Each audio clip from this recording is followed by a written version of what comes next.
Most of us are taught to follow the plan, stay on course, and measure success by how closely life matches what we expected. But some of the most meaningful parts of our lives begin when the plan changes.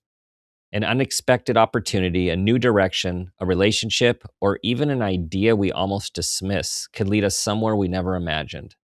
The challenge is learning to loosen our grip on control, trust ourselves, and remain open to what is unfolding. Today's conversation is about self-determination, creative courage, and the freedom to live beyond other people's expectations. It's also about recognizing that purpose does not always arrive before the journey begins. Sometimes we have to let life surprise us before we understand where it has been leading. Enjoy the show.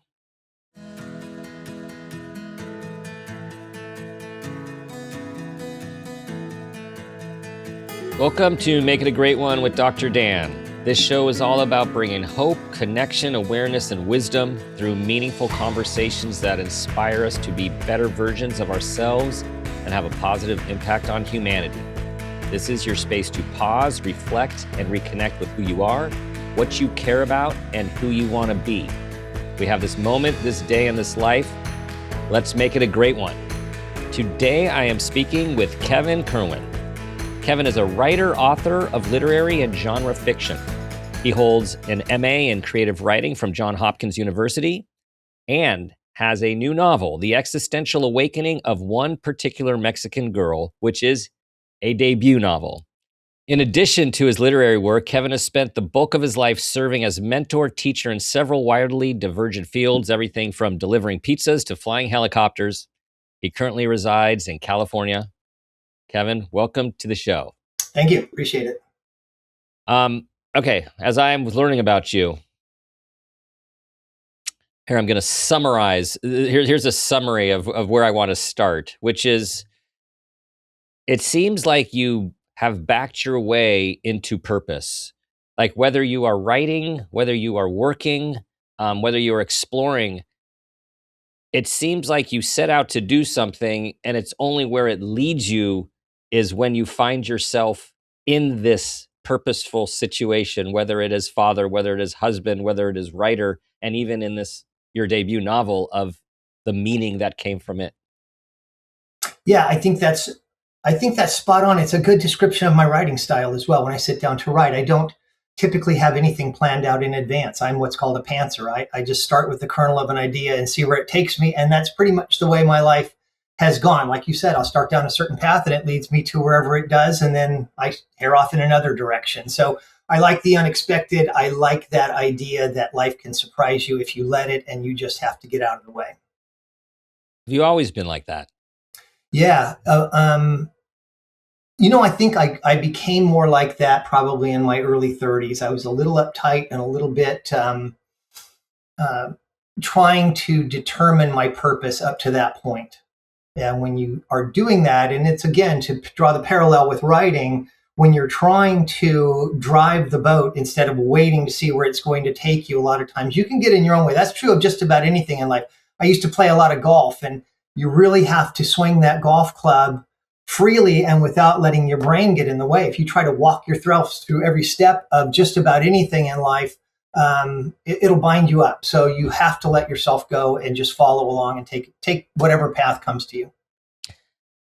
Growing up in a military family, you're moving around a lot, and also when I think about the juxtaposition or the paradox of like go with the flow, come whatever comes to you, and then what we know of military sort of routines. How did that impact you? It was interesting when I look back on it. My parents, for being in the military, my dad was spit and polished career military man. He was in the military for 35 years and loved it. But he was a pretty freewheeling, free-spirited, liberal kind of a dude outside of that. And as was my mother growing up, there was always music in the house. So it wasn't that typical uptight military environment with an authoritative figure at the head of the household kind of thing. It was much more wide open. There was a partnership between my parents, and it was, you don't realize it as a kid. You just think that's the way life is. But looking back on it, it was a really healthy environment. And even the moving around, which as a kid, you hate that. You're leaving all your friends after 3 or 4 years and you're going to the next place and then the next place and then the next place. But that really builds character. And you learn a lot about life without realizing that you're doing it as you go through all those changes and you adapt to your new situations. And again, it goes back to being surprised by whatever comes along. And we ended up, which is how I ended up in California, where I'm back now. But we ended up living in California at the end of that. And that was at a period where in the military, they were finally allowing people to settle down. And once you had a little bit of rank, you could stay in one place and just keep getting extended, which my dad was able to do. So we probably did that moving around for the first 10 or 12 years of my life, and then we settled in. Possibilities, surprises. You tried out several things, band, guitar, which you were playing when we got on. So music is still a part of your life. And you had some pretty interesting jobs. I think delivered pizza for a day. I lasted 3 weeks. And I find like we find out what we want to do by all the things that we experience that we don't want to do. I think is one way of getting there. And you found your way into a helicopter. How did that come about? I did grow up in a military family. Although my dad wasn't a pilot, he was in the Air Force. And so I was always around the Air Force bases and was fascinated with airplanes and wanted to be a military pilot, but my eyesight wasn't up to snuff. And these days they can probably fix that with LASIK and get you through, but they couldn't do it when I was a kid. So I started flying airplanes rather in my mid 20s just because I always wanted to fly.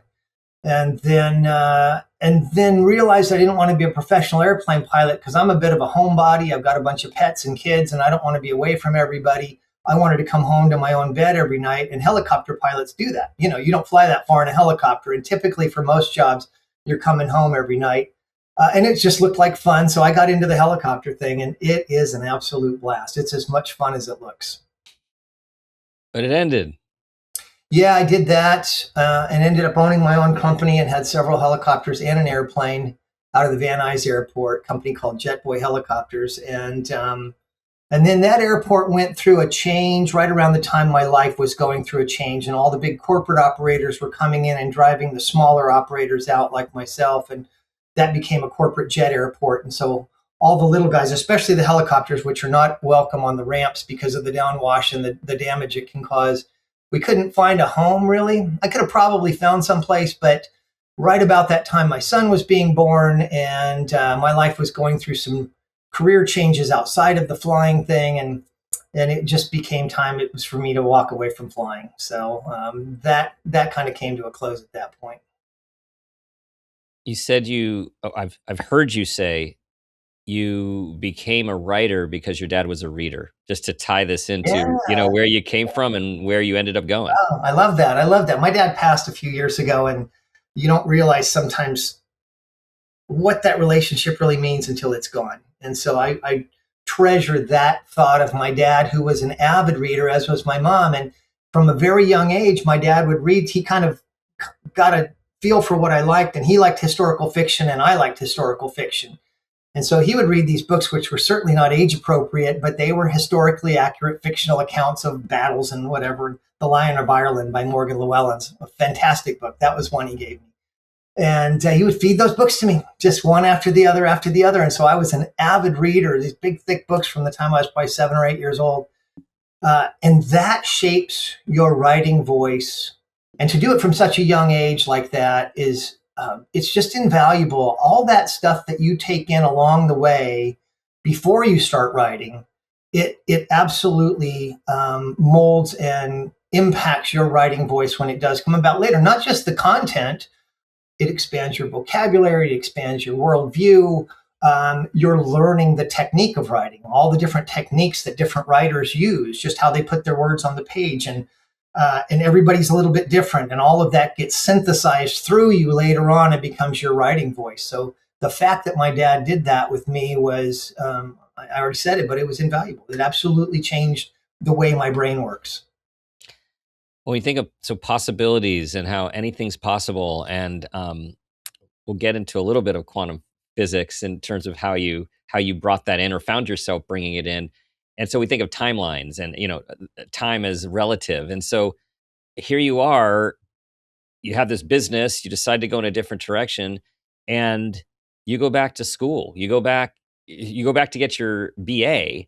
You end up at Hopkins University ultimately. What was that process like? And not that you strike me as someone who has a lot of trepidation or doubt or fear. I'm just going to make an assumption there that could be totally wrong. Like, these are big things to do at times of life where not necessarily everyone's making a change like that.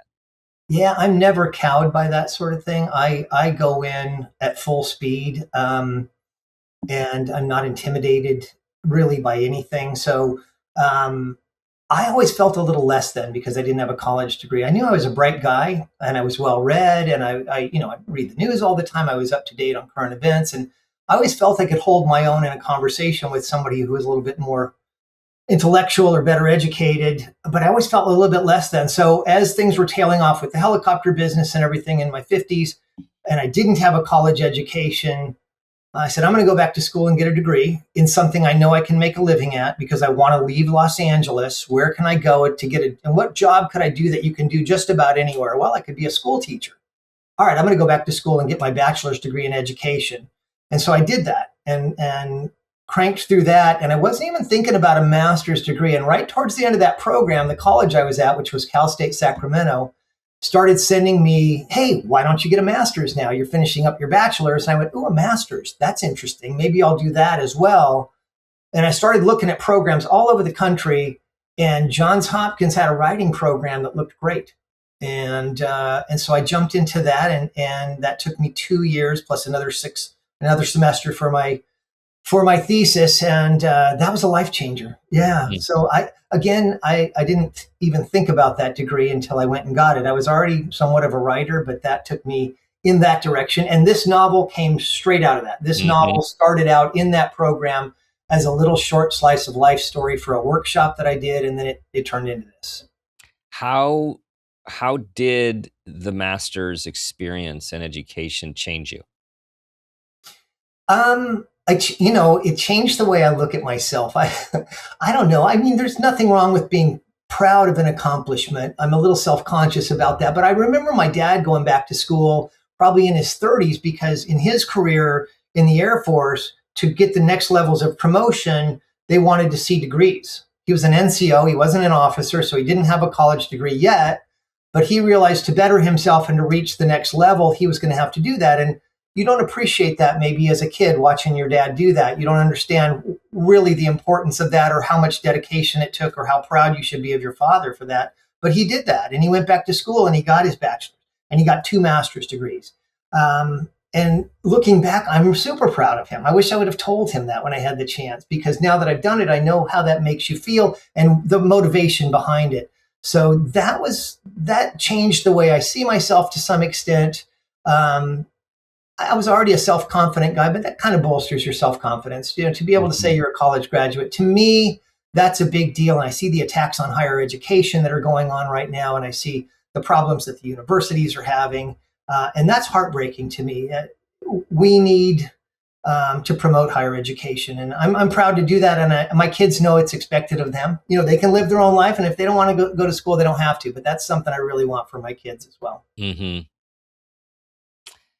One door. It seems like you open a door.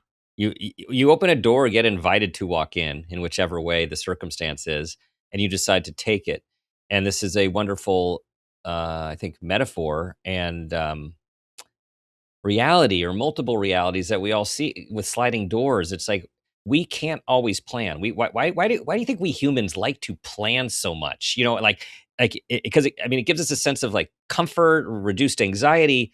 But the idea is if we plan, we also miss so many other things that could have come our way. And you're a perfect example of this. You probably never thought you'd write a book, so you have to write an essay for the like. This one thing leads to another. I don't know why I think there's a comfort in having everything planned out for you. And there's a certain mindset that wants that comfort and doesn't want to be challenged. Um, it's obviously not my mindset and probably not yours, but I think there's a significant portion of the population that wants to be told how to think. And uh, there's a dark side to that. And we're kind of seeing that play out a little bit right now. But um, yeah, I'm the opposite of that. I don't want my life planned out. I want to be surprised. I want to take those unexpected deviations when they come along. And there's a lot of that in the book that I wrote, where I put two young people out on the road together on this old motorcycle, and just various random events lead them in one direction or the other, and there's enlightenment along that path. And I think that's a good metaphor for life itself. You've got to go down, and you can't be afraid to hair off in this. Even though you're going over here, hey, if that looks interesting, let's head over here and see what's going on over there. We'll get there eventually if we really are meant to or need to. But in the meantime, if you don't head off in these other directions along the way, you miss so much. Gosh, there's two places I want to go here, because you just took to the book and to a book about a Mexican girl, as you said, and your wife happens to be a Mexican girl. So I guess here, I'm just going to see where this goes, okay? Yeah. Which is, said you didn't necessarily want to necessarily get married. You found yourself married. Never necessarily wanted to be a father. You ended up with a boy and a girl. And all of those things like transformed you and impacted your ways in that you couldn't have anticipated. And those led to where you are now and what's important to you. And as we get into the book here, the idea that you didn't even set out to write a book or this book. And yet, if I'm quoting you correctly, it's not that these characters are about you and your family, but you are in every space. And I think it was every space and every letter on the page. I know I butchered that a little bit. And so no, but that's it. Yeah, that's the gist of it. Yeah. So much comes out of your subconscious when you write, and especially if you can get out of your own way. And that's the key for me anyway to writing, is to allow it to come out with almost no self-editing onto the page. You have to go back and tweak some of that later, but a lot of times that's the best stuff that you get. And you don't realize in the moment where all that's coming from. And it's not until you get past that whole thing and look back on it and go back and reread the stuff you've written, and you start to go, oh, I see. I see where that came from. So this is not the story of my family. This is not, I don't know anybody like Sarah, who's the protagonist in this novel. Initially, the character of Sam was sort of supposed to be me, but he's not me. I was a kid growing up in the 70s like I was what I was looking for. And he certainly is that, but I wish I was Sam. He's a very admirable young man. I was not that mature at his age, that's for sure. But I wanted to be. But I can look back as I look through this novel. I see my family. I see my family now. I see my family growing up. I see so many things that are drawn from all of the other authors that I've read throughout my life. I can look back and see all of that. So yeah, that hindsight that you get when you go back and examine something like this after the fact is interesting, because it's not there in the moment. You're not thinking about that in the moment.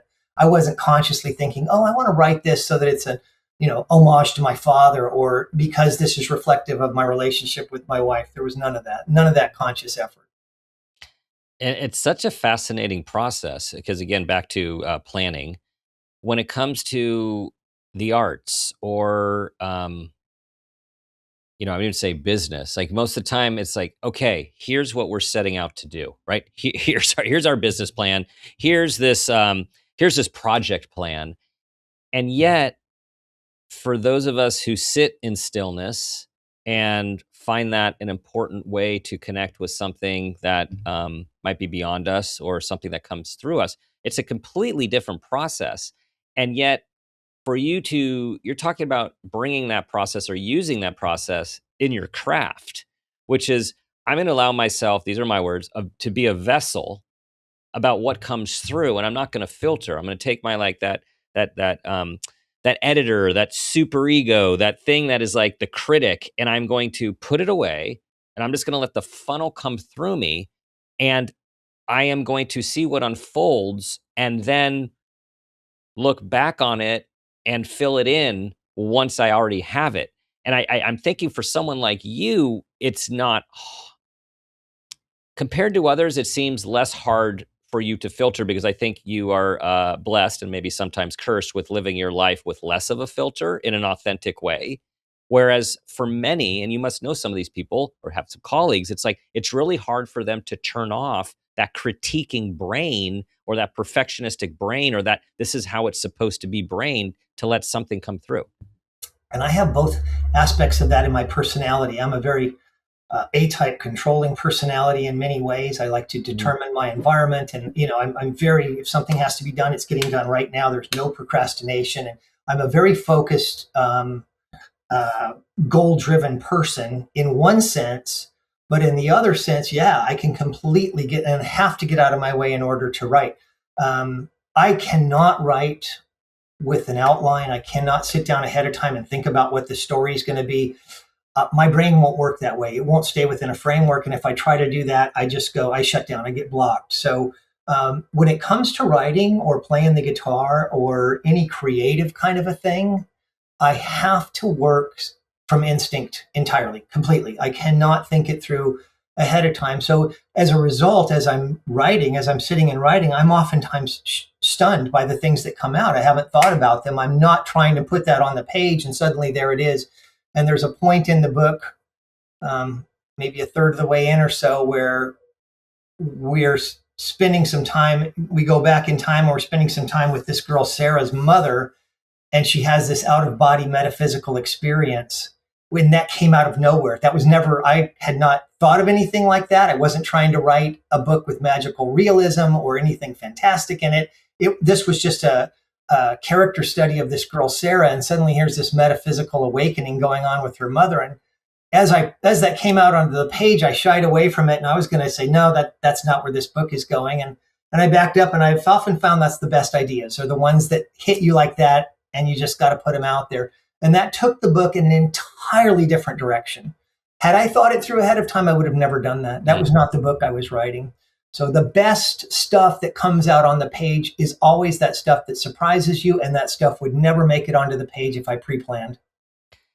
Did you have some beliefs or interest in physics and metaphysics and any of that, or Oh, you did. So that was part of how you thought. Just in the sense that as I have gone through my reading journey, and everybody goes through their periods. I did my Stephen King thing. I liked him a lot. I did all of this historical fiction with my dad, but then I did a lot of sci-fi fantasy kind of stuff, and they touch on all that kind of stuff. It's all kinds of, and especially the good writers can present science in a way, even if they're making it up on the spot, that is engaging and seems believable.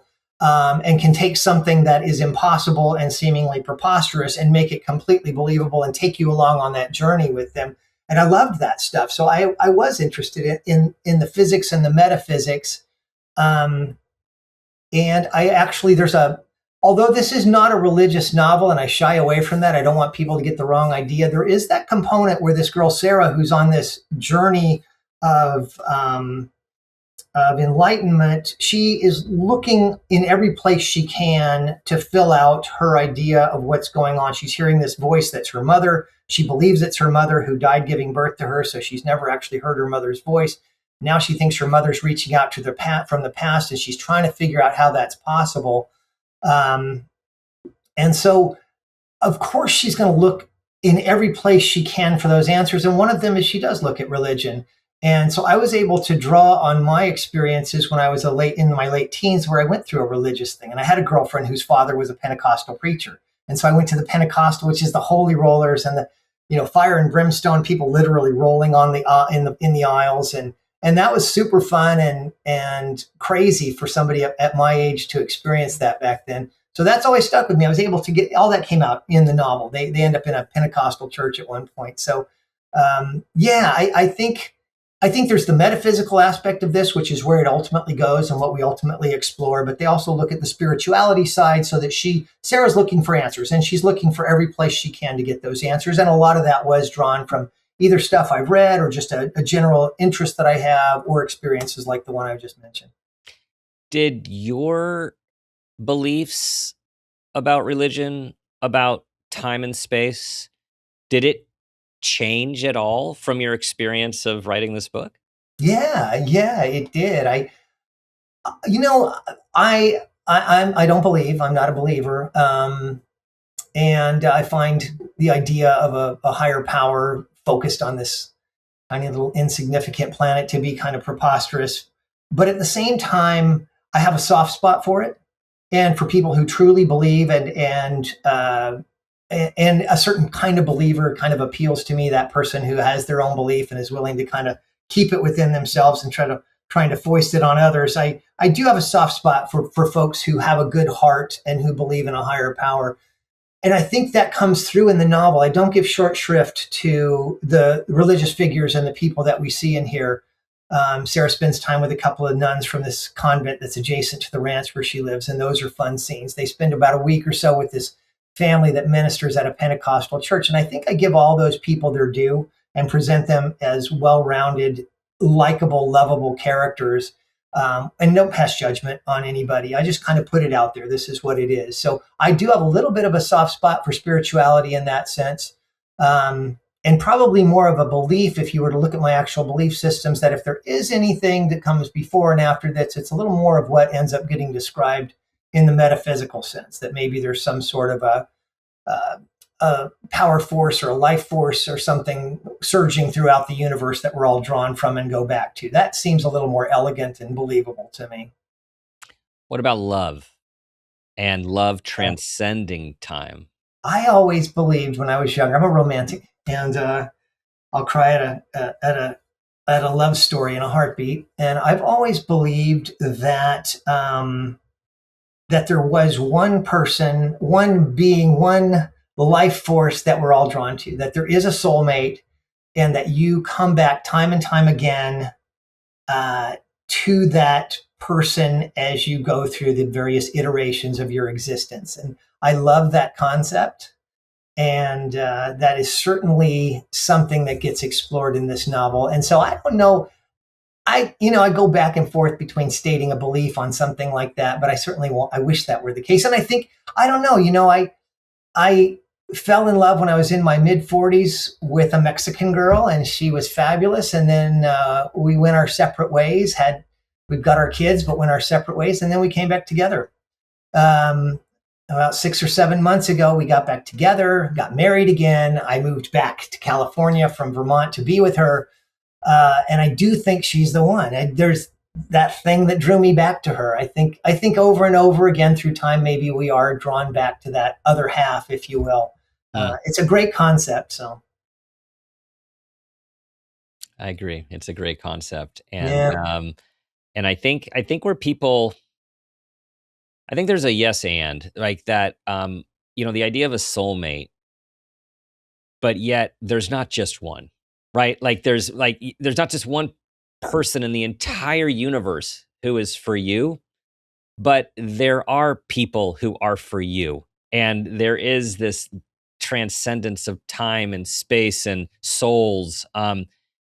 And we're drawn to some people in ways that we are not drawn to other people, right? When we think from an energetic perspective. There's that chemistry thing. I mean, and you do have it with some people on various levels. It doesn't have to be a romantic relationship. You're drawn to certain people and certain kinds of relationships. And so maybe if there is a life force out there, and this is something I do touch on in the novel, maybe it doesn't always stay as one tidy little entity moving through time. Maybe you're just part of a greater stream of energy. And so, maybe you're made up of a lot of different streams, a lot of different pieces of that, so that, that thing that you are drawn to exists in a lot of different people. It's a good thing to play around with. It's a good thing to think about. Yeah. So you didn't set out to have kids. You didn't really think about it, but you did. It happened. They've changed you. You talk about how they've changed. I mean, you talk about that they changed you. I'm curious if you can share how these relationships with your son and your daughter have changed you forever. Yeah, I mean, my answer is probably going to be kind of trite, because I think it changed me in the way it changes most people. When I was younger, I thought I would have kids. I don't know that I ever thought, do I want kids? I just thought growing up, well, I'll get married and I'll have kids. Everybody does that. And then I did get married when I was about 30, and to a wonderful young lady, and she wanted kids, and I thought I did. And then I realized I didn't. And we got divorced because of that. And that was heartbreaking, because I loved her. She was a really cool person. And I just wanted to kind of do what I wanted to do. I wanted to fly airplanes and helicopters and travel around Europe. And I was really focused on myself. Um, and I did a lot of that stuff for years before I met my wife. And I was going through, I guess, a period in my life where I was looking for something else because that self-centered life I'd been living wasn't particularly fulfilling. And I found something in her, and we had our daughter, and it was a game changer. I mean, it absolutely altered who I was as a human being, because now I could care less what I was doing for myself. The greatest joy I got was seeing her happy. And so, yes, my daughter was spoiled, absolutely. And, but in a good way. And she was a good kid, and it didn't go to her head. And she's still a wonderful young lady. She's 18 now. So that, yeah, what changes, I think, most people, and what changed me, is that idea that there's something greater than myself, and I need to be in service to that. And that was my kids and my wife. And as kids who need you much more than a spouse does, they need all of that guidance, and they need you to be there for everything. And you're answering all their questions and doing all the things you do for kids. And maybe for some people that's not as fulfilling as it is for others, but that absolutely altered who I was as a person and how I see the world. As you look back upon the times in your life where you were focused on your own experiences, your own goals, your own aspirations, how do you see that version of yourself now through these eyes? I love it. You know what? I wasn't ready to have kids, and I didn't have kids, and that's a healthy thing. Don't have kids if you're not ready. If you need to get that out of your system, get it out of your system. That molded who I am now, and I think in a good way. I did good things. I was nice to people. I although it was somewhat of a self-centered life, I still found ways to do things for others and for friends and whatnot. I wasn't a completely, egotistical jerk during that period. And it did, I did a lot of that stuff, and I got it out of my system, and I found out who I was by trying all of these different things. So that wasn't necessarily I thought about that. I thought about, should I have had kids younger? Should I have stayed with that first woman I was with who wanted kids, and I was going to have kids with her? What would my life be like now if I had done that? And I wonder if I would look back and think, yeah, this was great, but I never got to do all this other stuff I wanted to do with my life. I don't know. You don't know. You didn't go down that path, and probably not. I probably would have loved those kids in the same way I love the ones I have now. And maybe I would have done all that stuff later in life. Who knows? So I don't regret it. I don't regret what I did. And I do think it contributed to who I am as a person. And I'm pretty happy with who I am as a person these days. So, and I think it maybe getting all that out of my system gave me a better perspective and put me in a better place to be the father I am for my kids now. I think back, and I can't say absolute timelines, but there's, a portion of my life where I was doing what people do. And you go through the steps and the motions, and whether it's school and job and that whole thing. And then at some point, it gets more, I think, thoughtful, purposeful, intentional. Like there's almost this like waking up of how things work and choices. And I'm not necessarily comparing us in that way. I'm just wondering, was there a time where you were just sort of being led versus when you actually more purposely allowed yourself to go, were more directed about it? Well, I think I matured late. I think I was just immature when I was young. And in that sense, you are more likely to be led by the wrong things maybe in your life, and the impulses and things. And you're more likely to listen to people you shouldn't listen to. You don't have that life experience. You haven't developed that self-confidence. And some people develop it younger. And it's to me, what you're describing to me is maturity. And everybody matures at their own rate. And some people are there. I watch some people who've lived their life in the spotlight, actors and athletes and stuff, sometimes speaking, and they seem so mature. I'm like, oh my God, this kid's 21 years old and he's talking. Not all of them, of course, but some of them, it really strikes me how together they have it. And I think it's maybe the life that they've lived, and part of that's probably genetic as well. But so I think I just matured a little bit later, and as that maturity kind of took hold, maybe in my 30s, mid 30s or so, that's when I really can look back and see the change starting to happen, and see me becoming more purposeful about career and and being a little bit more discriminating in my relationships and that sort of thing. And that all culminated not for me until I was in my 40s. Not that I wasn't mature until then, but it took that long for me to reach a place where I kind of reached my, not my final form, but maybe that level of maturity that some people have at 26 or 27 took me another 10 or 15 years. Mm-hmm. You know what I think is really important? I mean, several things you're saying are important. One of them is the theme of there aren't these timelines. I mean, these developmental milestones, the developmental timelines that need to be hit. And I find it's courageous and painful to be with the woman you love in your 30s and decide, I'm not ready for this right now, and ultimately, contribute to that relationship ending because you felt, even though I'm sure a lot of people you knew are having kids, that wasn't for you. And you found your way, and you found your way in a way that you seem to be pretty pleased about, how things have all unfolded. And for all of us, just to remember, we have all these societal timelines and these messages, but it really comes down to us listening to ourselves and going within to decide what is best for this individual person in this context, in this situation, not what everyone else thinks that you should be doing. You just touched on probably the central, if I had to define my character and what I've learned in life, and the one thing more than anything else that I try to pass on to my kids, which is hard because of peer pressure, is you have one life. It's your life. Do not let anyone else live it for you. Don't live your life according to the expectations of others. If they don't like the music you listen to, that's their problem. If they don't like the way you dress, the things you believe in, if they don't like the food that you eat, if they don't like the way your hair looks, it does not matter. Be who you want to be, who you're proud of being. Be the person that you want to be. You said it perfectly. Be who you are on the inside, and don't let other people mold you into their idea of who you should be. Once you do that, you've given up the most precious thing you have, which is that self-determination.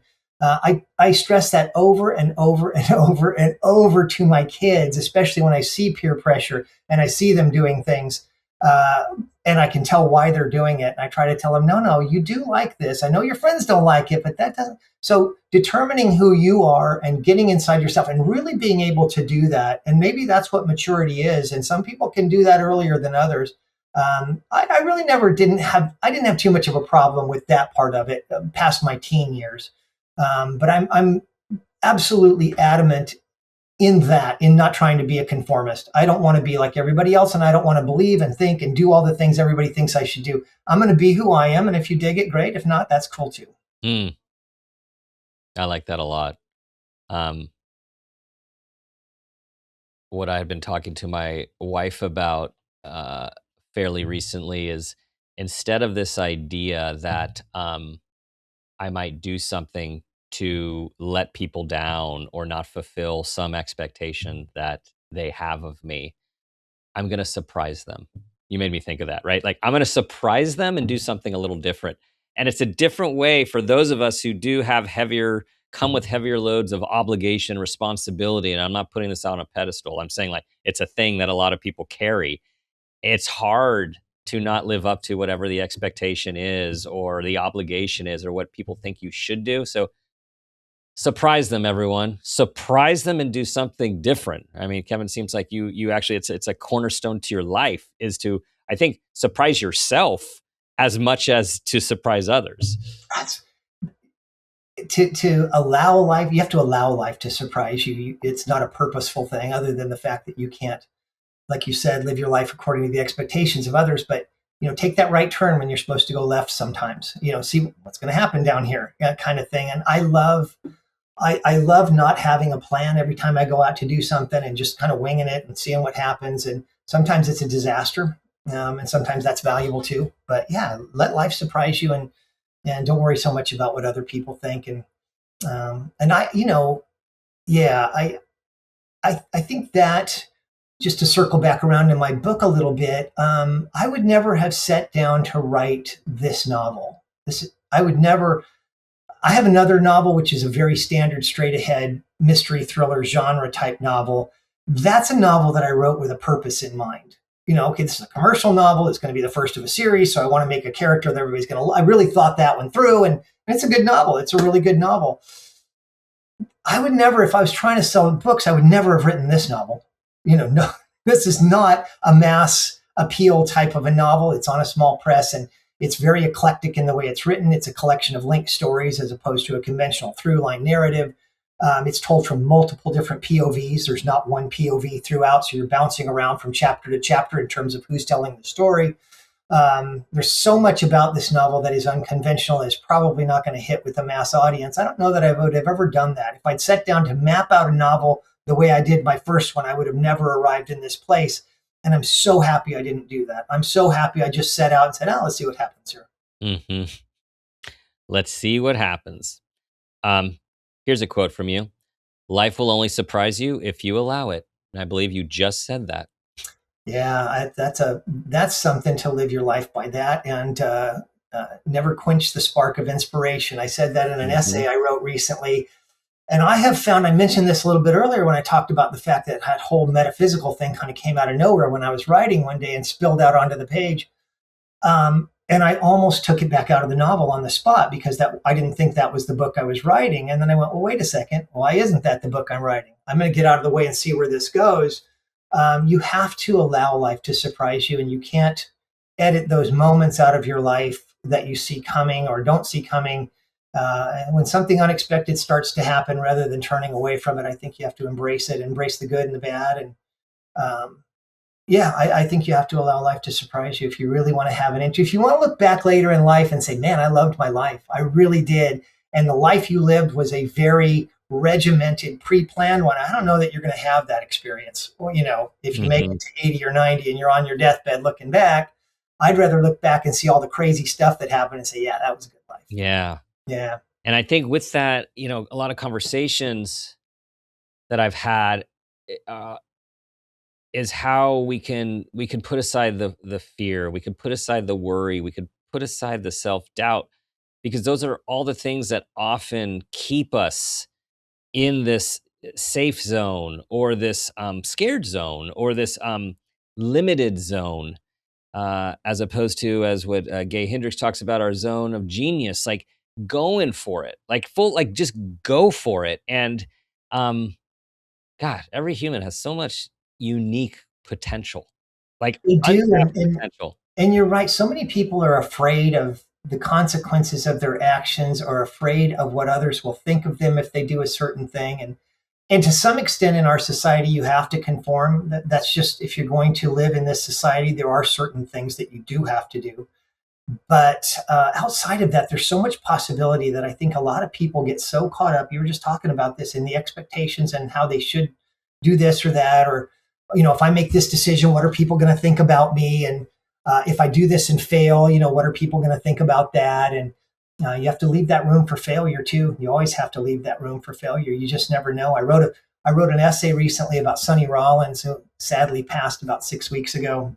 Famous jazz sax player, saxophone colossus, they called him. Just a from the bebop era back in the 40s and the 50s, and he passed. And I got really into reading about him, and I was just so taken by the things that he talked about when he was playing, the unexpected, and how he devoted his life to, and his playing to, not thinking things through ahead of time. He talked about when he was playing, his mind was an absolute blank. It was another force flowing through him. What a great way to live your life, Yeah. And in all the great places that it took him. So I think you got to put aside that fear of what others will think. And he had his bad nights. He had his nights when he was up there and it just wasn't happening, and he was hitting the clinkers, and but that was because he was taking chances. So you got to leave that room for failure and pick yourself up when you do go down and get right back in there. And it was either in that article, or I think it was that article that you're referring to. And I think this ties it all together as we're winding down. Metaphysical and all that we're talking about is, you quoted Basil King, be bold and mighty forces will come to your aid. I love that quote. Oh God, I love that quote. They use that quote in one of my favorite movies, Almost Famous. Frances McDormand says that at one point, and it just gives me chills whenever I hear that quote. That's it. That's it, Mhm. buddy. That's Yeah. that's the way to live Yeah. your life. Yeah, Be bold and mighty forces will come. I believe that's true. Yeah. Yes. Well, Kevin, I'm excited for you. You have this debut novel. You have one that you have completed and are shopping on, and you have a third one that you're sound like you the forces have unleashed. Yeah, I'm writing well right now. I'm writing freely and prolifically, and that can be a tough place for a writer to be in. So when you're there, you got to take advantage. So yeah, it's going well. Tell everyone where to find the existential awakening of one particular Mexican girl.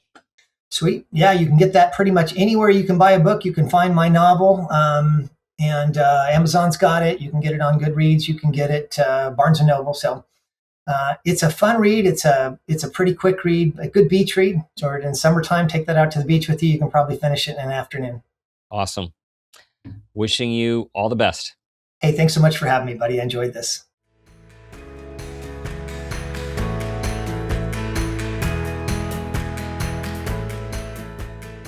Kevin embodies authenticity.